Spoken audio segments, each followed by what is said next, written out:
పంతులు గారు, జర ఈ కవరు ఆ దేవుడి దగ్గర పెట్టి పూజ చేస్తారా? తప్పకుండా తల్లి. ఇంతకీ ఏముంది ఇందులో? పెళ్లి పత్రిక లేక పరీక్షకి హాల్ టికెట్టా? పెండ్లనే ఎగ్జామ్లో ఆల్రెడీ ఫెయిల్ అయిన అయ్యగారు. ఏంటమ్మా ఏమన్నావు? గది నా పాస్పోర్ట్ కోసం అప్లికేషన్ అయ్యగారు. జప్పున అప్రూవ్ అయ్యి గా పాస్పోర్ట్ జల్దీ నా చేతికి రావాలని దేవుడి దగ్గర పెట్టి పూజ చేయండి. అలాగేనమ్మా. నువ్వు ఈలోగా ప్రదక్షిణాలు చేసిరా అమ్మా.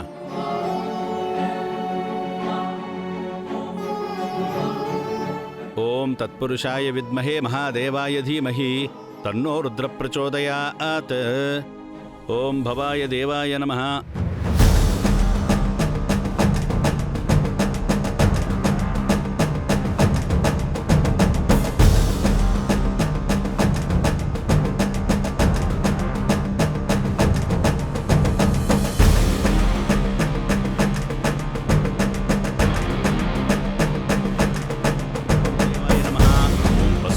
దేవాయ నమః.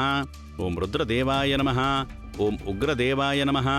ఓం భీమాయ దేవాయ నమః. ఓం మహతే దేవాయ నమః. పంతులు గారు, చెప్పండి బాబు, ఈ కవర్లో ఏమిటి? పాస్పోర్టా వీసానా? నా ప్రాణం. ప్రాణమా? అంతకంటే ఎక్కువైన నా భార్య ఫోటో ఇందులో ఉంది. తను మిస్ అయింది. ఇది లోపల పెట్టి యాజ్ ఎర్లీ యాజ్ పాసిబుల్ నా భార్య నా కళ్ళ ముందు ఉండాలని పూజ చేయండి. అందుకోసం నీ భార్య గోత్రనామాలతో పూజ చేస్తే సరిపోతుంది. ఈ ఫోటో ఎందుకులే బాబు?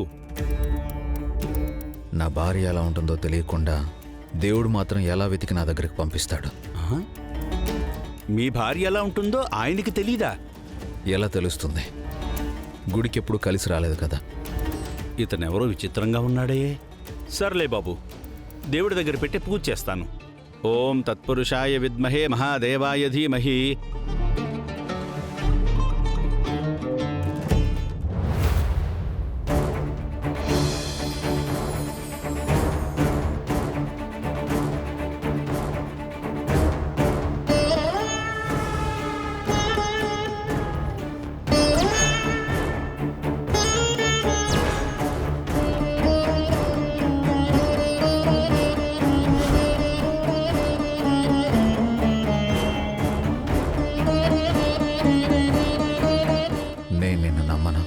అయినా ఇలా గుడికొచ్చానంటే కారణం నా జాను నిన్ను నమ్ముతుంది కాబట్టి. జాను నమ్మి పూజించే నిన్ను, జానుని ప్రాణంగా ప్రేమించే నేను అడుగుతున్నాను. జాను ఎక్కడుందో తెలియదు, కానీ ఉందని మాత్రం తెలుసు నాకు. తను ఎక్కడున్నా తక్షణమే నా దగ్గరికి చేర్చు. ఎందుకంటే తను నా పక్కన లేకుండా నేను బతకలేను. నా జానును నాకు తెచ్చిచ్చావనుకో, నీకోసం నేను ఎవ్వరూ ఊహించనంత గుడి కట్టిస్తాను.